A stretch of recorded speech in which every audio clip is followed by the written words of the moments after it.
नमस्कार, मी आजच्या न्यूज अनकटमध्ये आपलं स्वागत. पवत्याच्या ठळक घडामोडी. महाविकास आघाडीच्या जागा वाटपाच्या चर्चांमध्ये काँग्रेसचे राज्यातील नेते सहभागी होणार नसल्याची माहिती समोर. मनोज जरांगे पाटलांना मुंबईत येण्याची गरज पडणार नाही, मंत्री हसन मुश्रीफांचा मोठा दावा. राज्यातील पीक कर्ज घेतलेल्या शेतकऱ्यांना सरकारकडून मोठा दिलासा. राज्य सरकारच्या वतीने पीक कर्ज वसुलीसाठी स्थगिती दिली. महाराष्ट्रातील 36 जिल्ह्यात 75 सिने नाट्यगृह उभारणार, मंत्री सुधीर मुनगंटीवारांची मोठी घोषणा.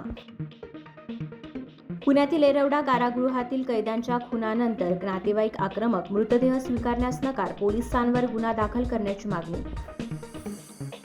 पंतप्रधान मोदींच्या हस्ते आज मुंबई जालना वंदे भारत एक्सप्रेसचे लोकार्पण. केंद्र सरकारची नववर्षाची मोठी भेट. सुकन्या समृद्धी योजनेचा व्याजदर 8% 8.20% केला. 2023-24च्या मूल्यांकन वर्षात प्राप्तिकर रिटर्न भरणाऱ्यांकडून नवा विक्रम. 8 कोटीहून अधिक करदात्यांनी प्राप्तिकर रिटर्न भरला. राजकुमार राव व दुलकर सलमानच्या गाजलेला गन्स अँड गुलाब्सच्या दुसऱ्या सीझनची घोषणा. टीझर आला समोर. आणि ऑलिम्पिकवीर खशाबांचा जन्मदिन आता क्रीडा दिन म्हणून होणार साजरा.